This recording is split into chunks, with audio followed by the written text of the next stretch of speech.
అందరికీ జై భీమ్. జై భీమ్. ప్రత్యేకంగా Bahujan student federation of India state committee వచ్చినందుకు చాలా హ్యాపీగా ఉంది అన్న. మీకు ప్రత్యేక ధన్యవాదాలు. ఎందుకంటే మేము చాలా సమస్యలు ఫేస్ చేస్తున్నాము. చాలా హాస్టల్ల సమస్యలు ఉన్నప్పటికీ ఈ హాస్టల్ మాత్రము ఒక పెద్ద హాస్టల్ నీటి ఉంది అనే విషయం బయటికి కనపడుతుంది, కానీ ఈ హాస్టల్లో ఉన్న సమస్యలు అనేటివి ఎవరికి అర్థమవుతలేవు. యాక్చువల్గా విషయం ఏంటంటే, మేము లీడర్గా కొత్తగా ఇంతకుముందుకు మాట్లాడినట్లు శివచంద్ర అన్న, శ్రీకాంత్ అన్న, అజయ్ అన్న వీళ్ళందరూ కూడా ముందుకు వచ్చి సమస్యలు పరిష్కారం చేద్దామనే ఆలోచనతో ఉన్నారు. వాళ్ళు బలంగా ఉన్నారు లీడర్సు, కానీ వాళ్ళకు తగినంత సపోర్ట్ దొరకలేదు స్టూడెంట్ నుంచి వెళ్ళి. వీఆర్ కార్నరింగ్ అంటే మేము లీడర్స్ స్టూడెంట్స్ తరఫున లీడర్స్గా మాట్లాడుతున్నప్పుడు మాకొక్కరికే ప్రాబ్లం అవుతుంది. ఈ హాస్టల్లో 200 మంది పిల్లలకు కానీ ప్రాబ్లం ఓన్లీ లీడర్స్కి అవుతుంది, ఓన్లీ గౌతమ్కి అవుతుంది, ఓన్లీ శివకి అవుతుంది, ఓన్లీ శ్రీకాంత్కి అవుతుంది, ఓన్లీ అజయ్కి అవుతుంది అన్నట్లు వాడిని అంటుండు. ఇక్కడ వర్కర్స్ అంటారు. మన పిల్లలు ఖచ్చితంగా ఎందుకు మాట్లాడలేకపోతున్నారు? మీ లోపల అంబేద్కర్ అంటే ఎంతమంది ఇష్టం? అంబేద్కర్ అంటే ఎంతమందికి ఇష్టం? నాకైతే చాలా ఇష్టం. సీరియస్గా ఒక బిల్డింగ్లా ఫ్రీగా ఉంటున్నాం. మనకు ప్రభుత్వం ఇచ్చిన సంక్షేమ హాస్టల్ తోటి, ప్రభుత్వం ఇచ్చిన హక్కు ద్వారా మనం ఫ్రీగా హాస్టల్లో ఉంటున్నాం. ఫ్రీగా హాస్టల్ ఉంటేనే మనం అనుకున్న గోల్స్ రీచ్ అవుతామా? చెప్పాలి.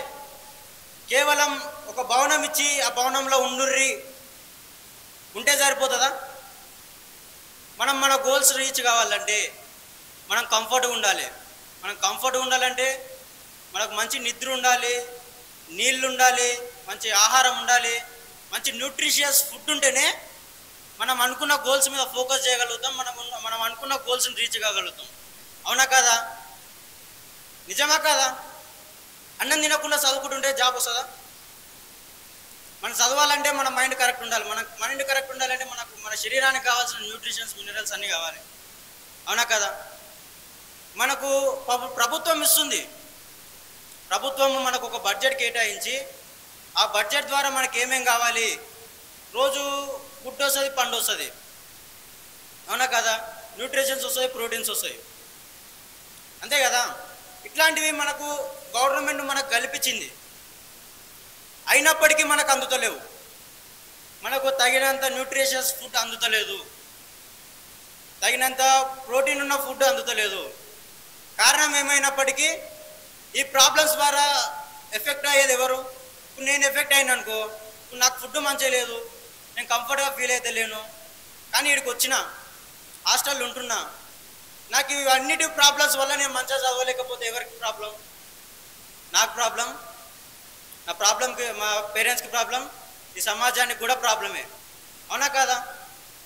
జనాభా లెక్కలు తీస్తే ఎంతమంది చదువుకుంటారనే లెక్కలు తీస్తారు, ఎంతమందికి జాబ్లు వచ్చినాయని లెక్కలు తీస్తారు, ఎంతమంది బాగుపడారని లెక్కలు తీస్తారు. అవునా కదా? లెక్కలు ప్రతిదీ లెక్కలే ఉంటాయి కదా. ఇప్పుడు మనము బాగుపడతలేమంటే దానికి కారణం ఏంది? ఇదే కదా ప్రాబ్లం. ఇదన్నీ కరెక్ట్ ఉంటే మనం మంచిగా చదువుకుంటాం కదా. మనం మంచిగా చదువుకుంటే మనం బాగుపడతాం, అందరూ బాగుపడతారు. అవునే కదా? అంబేద్కర్ ఏమంటారు? Live in this world with self respect అంటారు. ఈ భూమి మీద ఇజ్జత్ తోటి బతకాలని అన్నాడు అంబేద్కర్. అర్థమైందా? నీకు కావాల్సిన అన్నము, నీకు కావాల్సిన గుడ్డు కానీ పండు కానీ నీకు దక్కుతలేదు, నీది నీకు దక్కుతలేదు అంటే నీ విలువ లేనట్లే కదా. అవునా కదా? నీకు కావాల్సింది నీకు వస్తలేదంటే, నిన్ను కావాల్సింది వేరే వాడు తింటున్నట్టే నేను మోసం చేసినట్లే కదా. నిన్ను మోసం చేసిందంటే నీకు తెలివి లేనట్లే కదా. నువ్వు ప్రశ్నిస్తలేవంటే నీకు తెలివి లేనట్లే కదా. తెలివి లేకుండా వాడు తీసుకుంటున్నంటే నేను తిక్కొని చేస్తున్నాను అర్థం. అవునా కదా? ఇప్పుడు ఒకరికి సంథింగ్ నీ మొబైల్ ఉందనుకో, నీ మొబైల్ నీకు తెలియకుండా నీ తీసుకున్నా అంటే నీ కళ్ళు కప్పి నిన్ను మోసం చేసి వేరే వాడు దొంగతనం చేసినట్లు. అంతే కదా? నీకున్న వనరులు, నీకున్న అవకాశాలు నువ్వు ఉపయోగించుకోకుండా వాటన్నిటికీ అడ్డుపడి నువ్వు మంచిగా చదువుకోనివ్వకుండా, నువ్వు భవిష్యత్తులో బాగుపడకుండా చేసే ఏ కార్యక్రమాలైనా ఇట్లా నిన్ను మోసం చేసినట్లుగా. అవునా కాదా? కాబట్టి మనకు యాక్చువల్గా మనకు ఈ సమస్యలన్నీ లేకుంటే మనం హ్యాపీగా చదువుకుంటాం, అవునా కదా? ఇట్లా ప్రత్యేకంగా మీటింగ్ పెట్టుకొని మన సమస్యలు చెప్పుకొని మనం పోరాటం చేసి మన టైం వేస్ట్ చేసుకొని పని చేయాల్సిన అవసరం లేదు, అవునా కదా? నిజమే కదా? ఇప్పుడు బాణాన్ని ఉండు అనుకో అన్న, నీట్ ప్రిపేర్ అవుతుండు, గ్రూప్స్కి ప్రిపేర్ అవుతుండు, యాక్చువల్గా గ్రూప్స్కి ప్రిపేర్ అవుతుండు, ఆయన మైండ్లో ఏముంటుంది, 2 గంటలు ఇలా టైం వేస్ట్ అయినట్లే ఉంటుంది, అవునా కదా? ఇప్పుడు స్టడీ హాల్కి పోతారు, స్టడీ హాల్కి పోయిన వాళ్ళు 2 గంటలు వాళ్ళు వాల్యుబుల్గా చదువుకుంటే వాళ్ళు ఎంతో సబ్జెక్ట్ని అటైన్ చేయగలుగుతారు. మనం ఇక్కడ కూర్చొని మీటింగ్ పెట్టుకొని అధికారులతో కొట్లాడాల్సిన అవసరం ఏముంది మనకు అన్నిటికన్నీ కావాలంటే?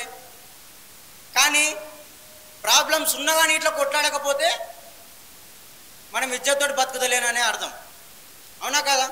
నిన్ను మోసం చేస్తుందంటే నువ్వు మోసాన్ని నువ్వు ప్రశ్నిస్తలేవంటే నువ్వు ఇజ్జత్ లేనోళ్ళలాగా నేను ట్రీట్ చేస్తున్నట్లే కదా. అసలు సమస్యలు ఉన్నాయి, సమస్యలకు ఏం కావాలి, పరిష్కారాలు కావాలి. మన వార్డెన్ ఏం చేస్తుండు, అన్నం వండేది ఎవరు, కుక్ కావాలి మనకు, అవునా కదా? వంట మనిషి కావాలి, వంట మనిషి బదులు ఏం చేస్తుండు, వాచ్మెన్ని అన్నం వండిపిస్తుండు. నేను అడుగుతున్నా ఏంటంటే వార్డెన్ ఎందుకు ఉండొద్దు, వాడను అన్నం ఎందుకు ఉండొద్దు, అవునా కదా? మిస్మేనేజ్మెంట్ జరుగుతుంది హాస్టల్లో. వాచ్మెన్ ఏం చేయాలి, వాచ్మెన్ డ్యూటీ చేయాలి, వార్డెన్ ఏం చేయాలి, వార్డెన్ డ్యూటీ చేయాలి, వంట చేసేటోళ్ళు ఏం చేయాలి, వాళ్ళ డ్యూటీ వాళ్ళు చేయాలి. వాచ్మెన్ని వంట చేయించినప్పుడు మిస్మేనేజ్మెంట్ జరిగినప్పుడు వార్డెన్ ఎందుకు ఉండొద్దు వంట, అవునా కదా? ఇప్పుడు వేరే వృత్తి వాళ్ళు వేరే పని చేసినప్పుడు వార్డెన్ పని కూడా కాదు వంట చేయడం, మరి వార్డెన్ ఎందుకు చేస్తలేడు? వార్డెన్ కూడా చేయొచ్చు కదా. దాదాపు ఈ అకాడమిక్ ఇయర్ 2025-26 స్టార్ట్ అయిందంటే మనకు కుక్కు లేరు. యాక్చువల్గా నేను పదే రోజు అడుగుతుంటే ఏదో కారణాలు కాదు మనకు అవసరమైనవి, మనకు కావాల్సిన పరిష్కారాలు కావాలి, అవునా కదా? కారణాలతో మనం ఏం చేయగలుగుతాం, ఏం చేయలేం. ప్రాబ్లం సొల్యూషన్ కావాలి కదా. చాలా రిపీటెడ్గా నేను కాల్ చేస్తున్నప్పటికీ మనకు కావాల్సిన సొల్యూషన్స్ మనకు అందుతలేవు. ఇంకా ఆగస్టు 15 మొన్న జెండా వందనం రోజు ఇట్లనే పెద్ద మీటింగ్ హాస్టల్ తరఫు నుంచి అన్నోళ్ళు వచ్చి మాట్లాడినప్పుడు ఏమన్నారు, హాస్టల్స్కి కావాల్సిన ఫెసిలిటీస్ కల్పిస్తామన్నారు.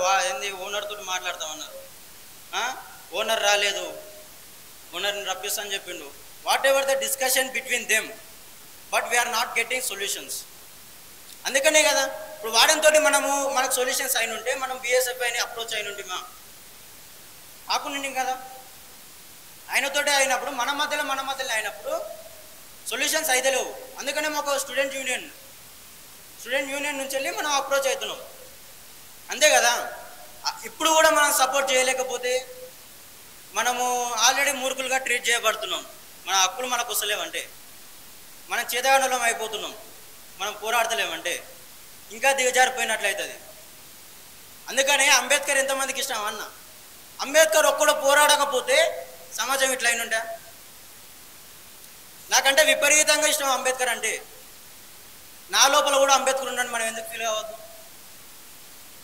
అంతే కదా. అంబేద్కర్ ఒక్కడు పోరాడితేనే ఇంత చేంజ్ అయింది. అంబేద్కర్ ఒక్కడు నీళ్ళ కోసం పోరాడిండు, పట్టల కోసం పోరాడిండు, ఎడ్యుకేషన్ కోసం పోరాడిండు, అంతే కదా. మన లోపల అంబేద్కర్ ఉందని మనం ఫీల్ అయితే, మనం నిజంగానే అంబేద్కర్ ఇష్టం అయితే మనం అంబేద్కర్ లాగా పోరాడాలి కదా, కనీసం ప్రశ్నించాలి కదా. ప్రశ్నించేటోళ్ళకు యునైటెడ్గా ఉండాలి కదా కనీసం, అంతే కదా. అందుకనే మనందరం యునైటెడ్గా ఉందాం. ఇప్పటికైనా we are approaching with BSFI, they will stand for us. మన కోసం వాళ్ళు నిలబడతారు, మన సమస్యలు మనం వాళ్ళకి చెప్తాం. సొల్యూషన్స్ ఏంటివి, నిజానికి మనకు ఏం చేయాలనే సొల్యూషన్ మనకు తెలియకపోతే మనం అన్నులను అడుగుదాం, మనకి ఇది సమస్య, దీనికి ఎట్లా చేస్తే మనకు సొల్యూషన్ ఏంది, ప్రాబ్లమ్ సాల్వ్ అవుతుంది అనేది అప్రోచ్ చేద్దాం. తప్ప ఏమన్నా ఎవరికైనా అబ్జెక్షన్ ఉందా దీనికి? మనకు కావాల్సింది సొల్యూషన్. వీఆర్ రిక్వెస్టింగ్ బిఎస్ఎఫ్ఐ టీమ్ మాకు కావాల్సిన నిధులు కానీ ఫెసిలిటీస్ కానీ మాకోసం మేము అద్భుతంగా చదవగలుగుతాం. మేము చదివింది కాకుండా మేము బాగుపడతాం, మా కుటుంబాలు బాగుపడతాయి. మేము కూడా ఈ సమాజానికి ఎంతో చేయాలనే ఆలోచనతో ఉన్నాం. మేము ఎంతో చేయాలనే ఆలోచన ఆపేది ఏంటంటే మాకు కనీసం ఆహారం దొరకలేదు. పిల్లలు తినకుండా కాలేజీకి పోయి వచ్చి కళ్ళు తిరిగి కింద పడిన వాళ్ళు కూడా ఉండరు. కాలేజీకి పోయి వచ్చి తినకుండా ఫుల్ జ్వరం వస్తే నిన్న మా తమ్ముడు ఇంటికి పోయిండు శివ. మా తమ్ముడు కూడా మళ్ళీ మెస్ కమిటీ లీడరే. మేము బడ్జెట్ కేటాయించలేము, మేము ఒకరికి పైసలు ఇచ్చేటోళ్ళం కాదు. కాకపోతే ఏంది, మేము చెప్పాలి ఆర్గ్యూ చేయాలి, మేము చెప్పడం వరకే. కానీ మేము పైసలు ఇచ్చి తెచ్చే అవకాశం మాకు లేదు, చెప్పడం వరకే ఉన్నాం. కానీ వాళ్ళు మాకు అందిస్తలేరు ఏవైతే కావాల్సినవో. అర్థమవుతుందా? కాబట్టి మేము మీ ద్వారా ప్రభుత్వానికి కానీ అధికారులకు కానీ చెప్పాలనుకుంటున్నాం. మీరు కూడా మాకు అండగా ఉండాలని కోరుతున్నాం. సో నేను చెప్పింది అందరికీ అర్థమైందని నేను అనుకుంటున్నా. నాకు ఈ అవకాశం ఇచ్చిన మీ అందరికీ, ముఖ్యంగా అన్న వాళ్ళకు ధన్యవాదాలు చెప్తూ